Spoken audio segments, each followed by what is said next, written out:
최근 잇따른 청소년 폭력 사건으로 우려의 목소리가 높아지고 있죠. 왜 이런 폭력의 고리가 끊이지 않는 걸까요? 오늘 생각연구소에서는 청소년의 폭력성, 그 뒤에 숨겨진 심리에 대해 자세히 알아보겠습니다. 연세대학교 심리학과 이동기 교수와 함께합니다. 어서 오세요. 네, 안녕하세요. 네, 자 오늘 주제는 전보다는 좀 무거운 것 같습니다. 네. 그렇습니다. 예, 요즘 초중고 할 것 없이 학교 폭력 실태가 심각하다라고 하는데 이런 소식 접하게 되면 참 마음이 무거워집니다. 그렇습니다. 특히 저는 교육 장면에 있으니까 예. 특히 더 이런 게 무겁게 느껴지고요. 네. 청소년들이 이렇게까지 폭력적인 행동을 한다는 것 자체가 너무나 놀랍고 충격적입니다. 네, 근데 가해 학생들을 살펴보니까요. 그냥 좀 평범하게 학교 다니는 그런 학생들도 있었는데요. 그런 아이들에게 왜 이렇게 갑자기 폭력성이 나오게 된 건지 그 원인이랄까요? 심리 상태가 궁금하더라고요. 네, 기본적으로 사실 저 인간 자체가 상당히 폭력적일 수 있다는 여러 가지 얘기들이 있습니다. 네. 첫 번째로 소개해드리고 싶은 건 뭐냐면 악의 평범성이라는 그런 심리 법칙이 있습니다. 악의 평범성이요. 그렇습니다. 사실 나치라든지 이렇게 보면 예전에 아주 폭력적인 그런 행사를 했던 네. 그런 사람들을 살펴보면 생각보다 그 사람들이 평범한 사람들이었다는 거예요. 그렇군요. 집에서는 되게 가정적이고요. 되게 주변 사람으로부터는 되게 좋은 사람이라는 얘기를 많이 들었어요. 예를 들어서 네. 나치에 있었던 그 사람 중에 아이히라는 사람이 있거든요. 아이히만이라는 네. 사람이 있는데 너무 사람이 착하고 좋은 사람이었던 거예요. 예, 그런데 나치에서 수용소에서 유대인을 그렇게 학살했잖아요. 네. 나중에 전범으로 몰려서 나왔는데도 보면 어떻게 저런 사람이 저렇게 폭력적인 행동을 했을까 이렇게 네. 놀랄 정도가 있습니다.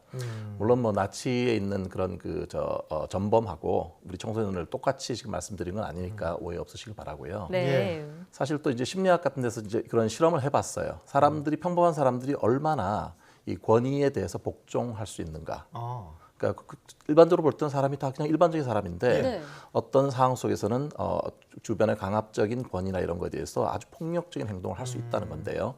예일대학교에 있는 스탠리 밀그램이라는 심리학자가 있습니다. 네. 이 사람이 실험을 했는데요. 예, 어떻게 하냐면 이제 피험자한테 당신이 선생님 역할을 하게 하고요. 그다음에 지금 학생들이 단어 암기 그런 과제를 하는데 네. 좀 정신을 만약에 단어 암기 과제에서 틀리면 정신 좀 차리도록 약한 전류를 흘려보내는 거예요. 예, 전기 고문을 했다고요? 네, 전기요금을 좀 15V 정도로 할 수 네. 있게 했는데 물론 이제 실제 학생 역할을 하는 사람은 실제 전기 충격을 받지는 않고요. 아, 네. 다만 상당히 막 고통스러운 표정을 짓죠. 근데 놀랍게도요.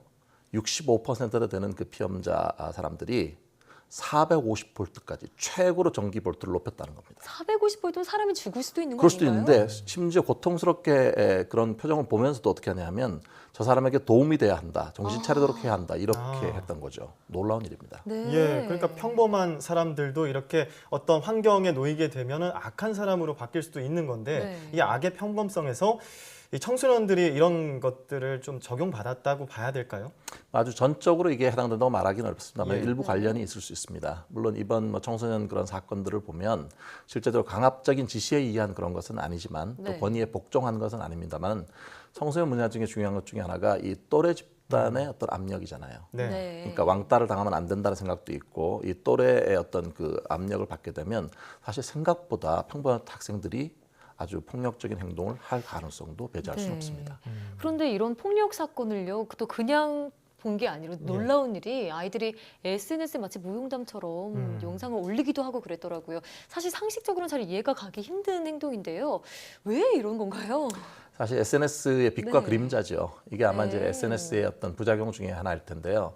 뭔가 다른 사람들의 주목을 많이 받고 싶어 하는 게 요즘 청소년들이 많이 보이는 행동이잖아요. 예. 그러니까 좋아요라든지 뭔가 자극적이고 때로는 엽기적인 그런 걸 올리면 조회수가 엄청나게 올라가잖아요. 네. 예, 그러면 이 자체가 상당히 자기가 뭔가를 해냈다는 느낌이 있는데 예. 문제는 어떨 때는 범죄 행위 같은 것들도 이렇게 버젓이 올린다는 거예요. 범죄행위까지요. 네, 이건 제 생각에는 아무래도 실제로 고통받는 사람들에 대한 공감 능력이 부재한 거 예. 이런 것들이 좀 문제가 되지 않나 싶습니다. 예, 지금 말씀하셨던 이 공감 능력, 이게 폭력성과 연관이 없는 건 아닌데 이런 공감 능력이 SNS 상에서 보면은 네. SNS 왕따라든지 이런 부분들 계속 만들어지다 보니까 이 가상 공간에서 이 현실 세계하고 좀 동떨어져 있는 상황에서 공감을 좀 잘 못하는 게 아닌가 이런 생각도 하게 되거든요. 청소년들의 공감 능력 어느 정도 상황일까요? 이게 이제 공감 능력의 가장 중요한 요체는 다른 사람의 입장에 대한 이해를 하는 거잖아요. 네. 입장 바꾸기 능력이 되는데 공감 능력이 떨어지게 되면 상대방의 고통에 대해서 죄책감을 느끼지 않습니다. 그러니까 상당히 자기 중심적이고 어차피 남이 어떻게든 상관없이 나는 주목받으면 된다고 생각해서 SNS에 막 올리고 그러잖아요. 예. 그러니까 네. 이게 공감 능력 자체가 심지어 이제 좀 심해지면은 내가 문제가 아니라 제가 맞을 짓을 했다. 실제로 그 책임 자체를 다른 사람한테 전가시키는 그런 경우도 많이 네. 보여지고 있어요. 예. 그러니까 공감 능력을 위해서는 역지사지 그 심리가 필요하다 이런 말씀인데요. 유독 공감 능력이 낮은 아이들의 경우도 있습니다. 이건 왜 그런 건가요? 뭐 여러 가지 원인이 있겠습니다만 일반적으로 공감 능력이 낮은 학생들을 보면 주로 어릴 때 자랄 때 부모와의 관계가 썩 좋지가 않아요. 네. 즉 부모와의 애착이 상당히 불안정하고 여러 가지 가정 폭력이라든지 방임이라든지 이런 것들에 노출됐을 가능성이 상당히 많이 있습니다. 예. 가정 환경 때문이 많군요. 이게 연구 결과로도 나와 있죠. 그렇습니다. 이렇게 뭐 여러 연구가 많지만 오늘 소개해드리고 싶은 것은 2008년도에 한국 심리학회지에 실렸던 논문인데요. 네.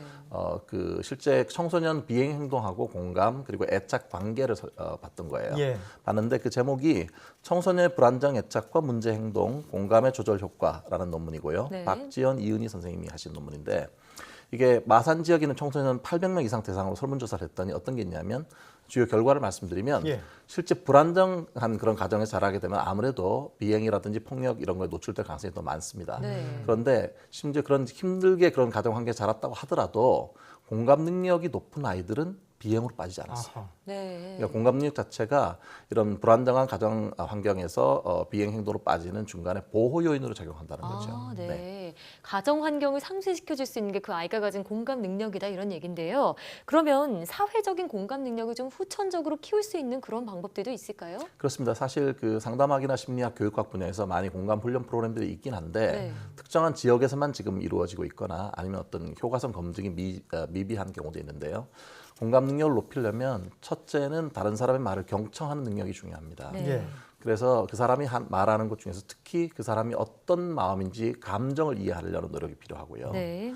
두 번째는 실제 자기가 이제 그 사람의 입장을 감정적으로 이해를 했다면 이거를 잘 전달하는 의사소통 능력을 개발하는 것도 대단히 중요하고요. 네. 또 자신이 어떤 행동을 했을 때 그게 어떤 결과를 가져올지에 대해서 생각할 수 있는 인식 능력을 증진시키는 게 중요한데 예. 최근에 점점 다문화 가정도 많아지고 네. 또 외동 아이들도 많아지잖아요. 그러니까 사회화 과정에서 이런 거를 배울 수 있는 기회가 별로 많지가 않아요. 아. 그래서 공감 능력을 높이는 것 자체가 이제는 우리 청소년에게 있어서 하나의 선택이 아니라 하나의 필수라고 네. 말씀드릴 수 있을 것 같습니다. 예, 아이들의 이 폭력성을 줄이려면 말씀하셨던 이 공감 능력을 상승시켜 줘야 되는데 사실 이게 부모님이 아이들의 거울 아니겠습니까? 네. 그러다 보니까 아이들이 좀 실수를 하면 부모님이 이런 말 하죠. 네가 그럼 그렇지. 아, 그게 사실은 잘못된 부모님의 행동이잖아요. 상처를 네. 많이 주게 되죠. 예, 네. 그러면 부모님 입장에서 속에서는 마음이 이렇게 끓더라도 말로라도 그래 너 잘했어 하고 네가 좀 어려웠구나 이런 식으로 공감해 네. 주는 게 아이들한테 좀 도움 될까요? 그럼요. 보고 배우는 거잖아요. 음. 가정교육이 중요한 이유가 거기에 있죠. 그렇군요. 네. 자, 공감과 소통 능력은 선택이 아니라 필수다. 이런 네. 말씀 해주셨는데요. 지금까지 연세대학교 이동기 교수와 함께 생각연구소 이야기 나눠봤습니다. 오늘 말씀 고맙습니다. 네, 고맙습니다. 고맙습니다.